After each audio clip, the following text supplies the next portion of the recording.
Every seed packet you have ever bought told you the same thing.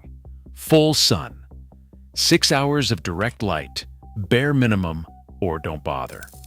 It is printed on the back of nearly every vegetable you can buy, stated like a law of nature, repeated by every gardening book and every nursery tag until it became something nobody questions. It is also, for half the year, the fastest way to kill your garden. Because there is a moment every summer when the thing that was feeding your plants turns on them. The sun that grew them strong and green in spring becomes the sun that bleaches their leaves white, scorches their fruit, and stops them dead in the soil. You have watched it happen. A plant that looked perfect on Monday looks scorched and sick by Friday, after 4 days of cloudless heat, and you stood there wondering what you did wrong. You did nothing wrong. You followed the rule. The rule is only half true. Because the gardeners who understood sun and heat best, the ones who grew food in some of the hottest, harshest, driest places human beings have ever farmed, for thousands of years, did the exact opposite of what your seed packet says. They did not chase every hour of sunlight they could get. They ran from it. They grew their food in the shade, on purpose. They built shade into the bones of how they gardened, because they had learned, the hard way, over countless generations, that in a brutal climate, the sun is not your friend from dawn to dusk. It is your friend in the morning and your enemy in the afternoon. And somewhere along the way, we were taught to forget that. We were handed one half of the knowledge, full sun, always, more is better. And the other half, the half that everyone growing food in the heat used to know by heart, quietly disappeared. Nobody sat us down and explained that the most experienced hot climate growers in history spent enormous effort keeping the sun off their crops at the right times. It just fell out of the books. So here's the question worth sitting with before this summer takes another plant from you. If shade is what saved gardens in the hottest places on Earth, why were we taught that our plants need to be blasted with sun from sunrise to sunset? Why does every label say more, when the people who actually mastered growing in heat said less? Who decided the answer was always more sun and never, ever less? Let's trace it back. Start with what is actually true, because the full sun rule did not come from nowhere, and I'm not going to pretend it is simply wrong. Plants live on light. Through photosynthesis, they take sunlight and water and air and turn them into the sugars they are built from. Light is literally their food, the energy source for everything they do. And most of the vegetables we grow genuinely do need a good amount of it, that famous 6 hours or so of direct light, to grow strong, stay productive, and give you a real harvest. A tomato grown in deep shade will be a sad, stretched, fruitless thing. That part of the rule is real. And in the spring, the rule is not just real, it is perfect. In spring, the days are mild, the light comes in at a gentle angle, the air is cool, and the soil is still holding the chill of winter. Your plants want every ray they can catch, and they reward you for giving it to them. They grow fast and lush and strong. If the whole gardening year looked like spring, the full sun rule would be the only rule you would ever need. But here's what the rule leaves out, the thing it never says out loud. Almost nothing in your vegetable garden actually comes from where you live. Your tomatoes trace back to the highlands of South America.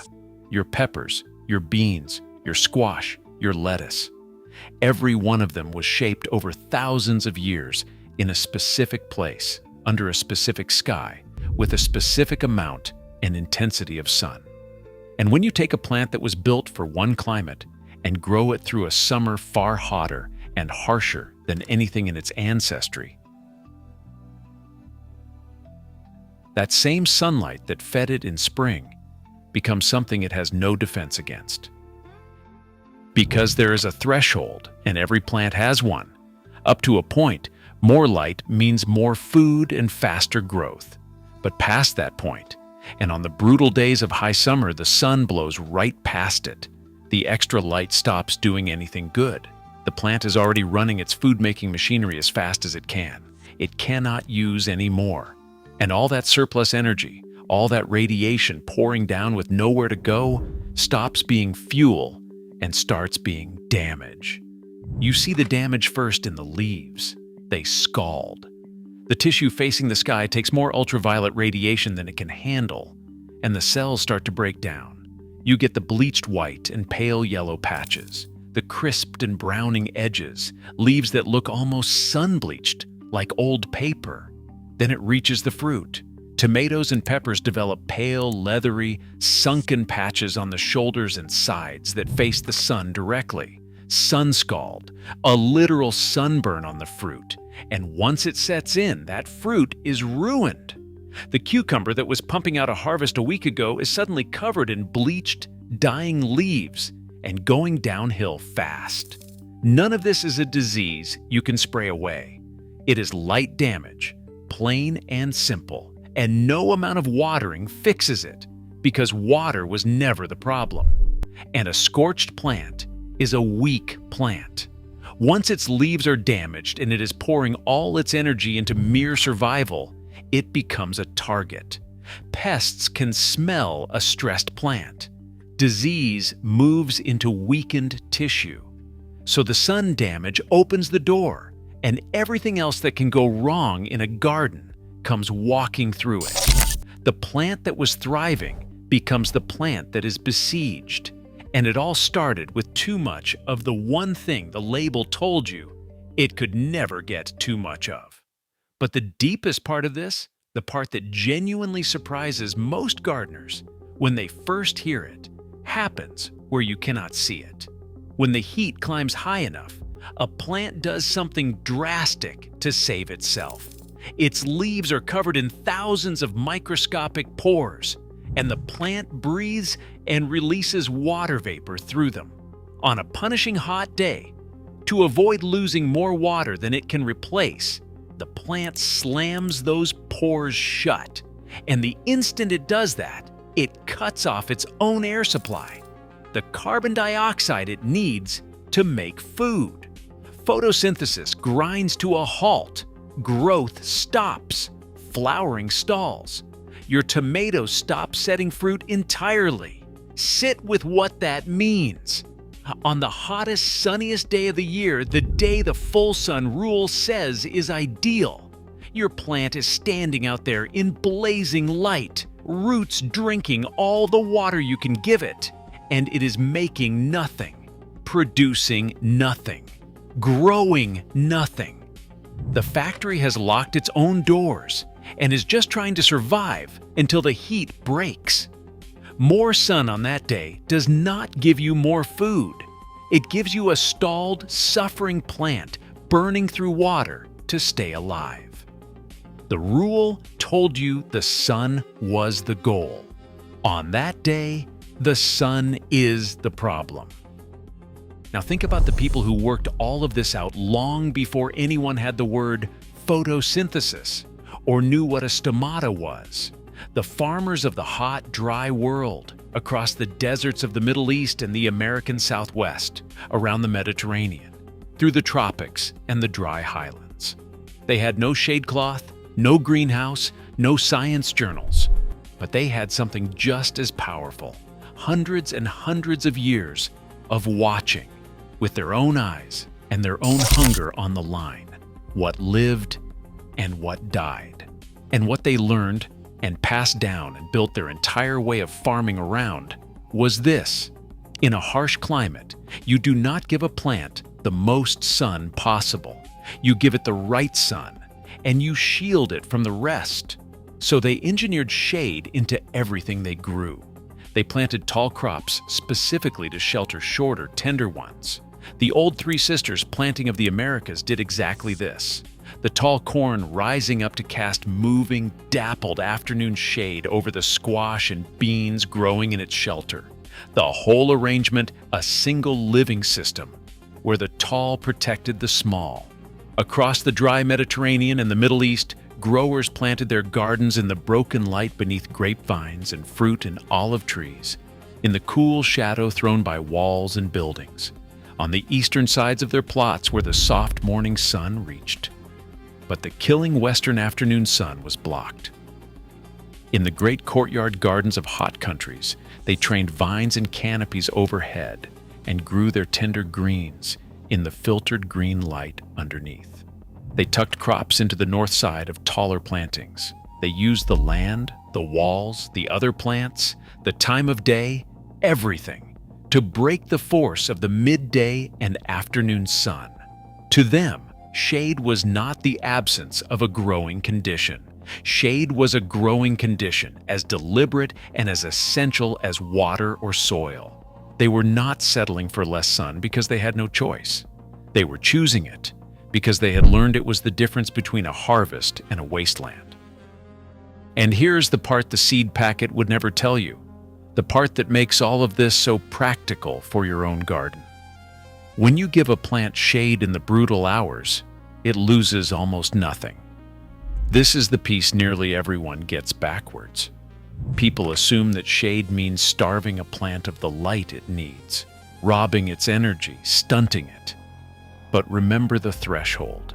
On a fierce summer afternoon, the sun is pouring down so far, in excess of what the plant can actually use, that you can take away a third of it, even close to half of it, and the plant still has every bit of light it needs to run its food making at full speed.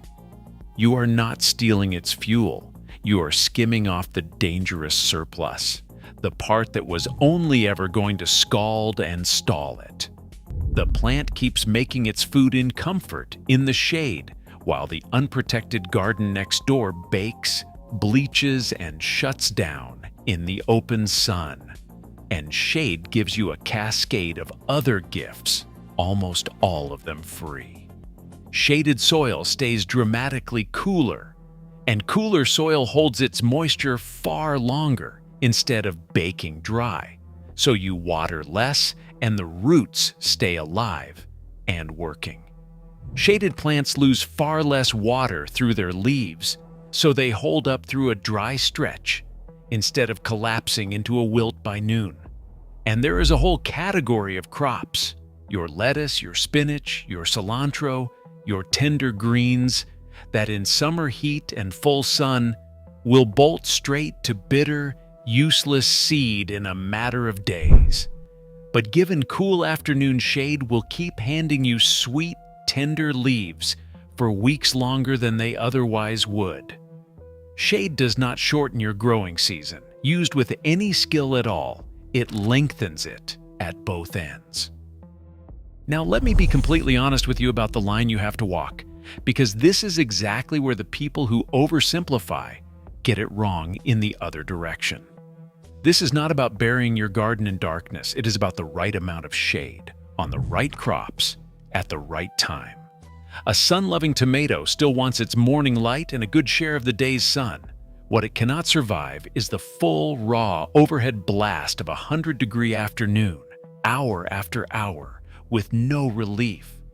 The entire goal is to break the worst of the midday and the western afternoon sun, the specific hours that do the real damage, while letting the gentle and useful light through the rest of the time. If you throw a heavy cover over a vegetable garden all day, every day, you will simply create the opposite problem: weak, pale, stretched, leggy plants reaching desperately for a light that never comes, producing nothing. That failure is just as real as the sun scald, and it is why the full sun rule exists in the first place. Shade is a precision tool, not a blanket. The whole skill is understanding that it is a summer tool for the hottest hours in the hottest weeks, and that the rest of the year your plants do want that sun. That is the complete, honest picture. Not sun bad, shade good, but sun is food until it becomes a weapon. And the old growers knew exactly when to flip the switch. That knowledge, the timing, the judgment, the when and the how much, is the half we lost.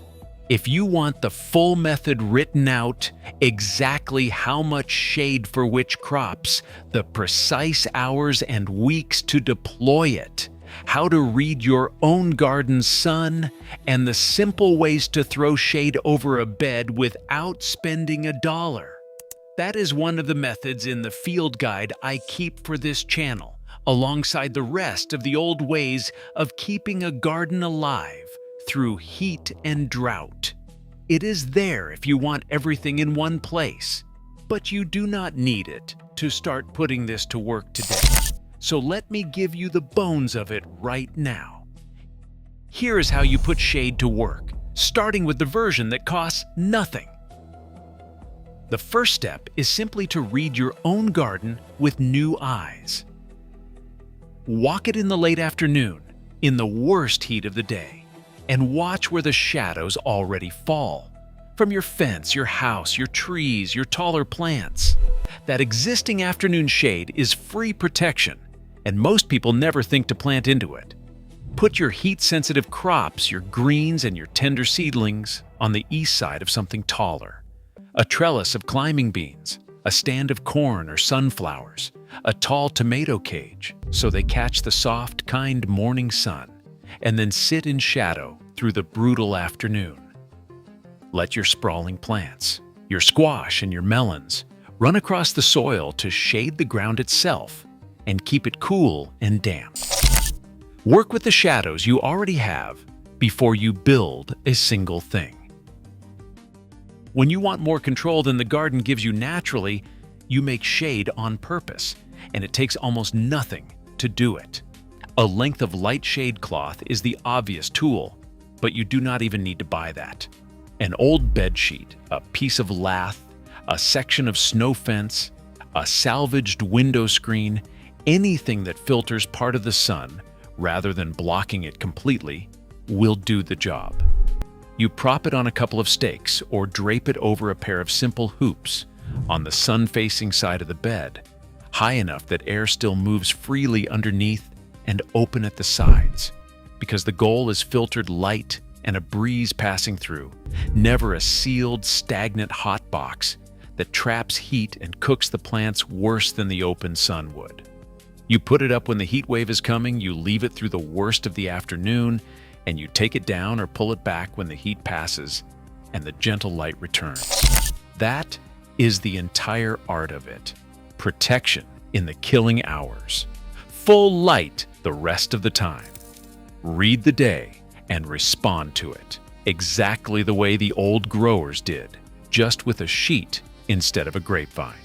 And do not overlook the living version, the one that gives back. Plant the shade. A row of tall sunflowers or corn or trellised beans on the western edge of your beds becomes a permanent growing wall against the afternoon sun, one that feeds you while it shelters everything behind it. That is the Three Sisters logic, and it is the most elegant form of this whole idea. Shade that is also a harvest. Which brings us all the way back to where we started. We did not stop growing in the shade because it stopped working. The farmers of the hot world were right, and they were right for thousands of years, in the most punishing growing conditions on the planet. We stopped because somewhere along the line, gardening got flattened down into a single rule, simple enough to print on the back of a seed packet. Full sun, 6 hours. More is better. And the other half of the knowledge, the half that said in the heat you protect a plant instead of punishing it, the half about timing and judgment and knowing when the sun has turned, simply fell away. It was never a lie. It was half a truth, sold to us as the whole truth. And the missing half is the half that would have saved the plants you have watched die every July. The knowledge was never lost. It was just never sold to you. Now you have it. So tell me, down in the comments, what is the hottest your summers get where you garden? And what is the one plant that always seems to give up on you when the heat truly rolls in? Tell me what you keep losing year after year, because there is a very good chance that shade at the right hour is the exact thing it has been begging you for all along. And if you want the rest of these, the forgotten ways of keeping a garden alive through heat and drought that nobody teaches anymore, subscribe and stay with me. The next one is about a way of shaping the ground itself, of sinking your beds down into the earth instead of raising them up. that let people grow food in the open desert in full sun on almost no rain at all. I'll see you then. Keep it alive out there.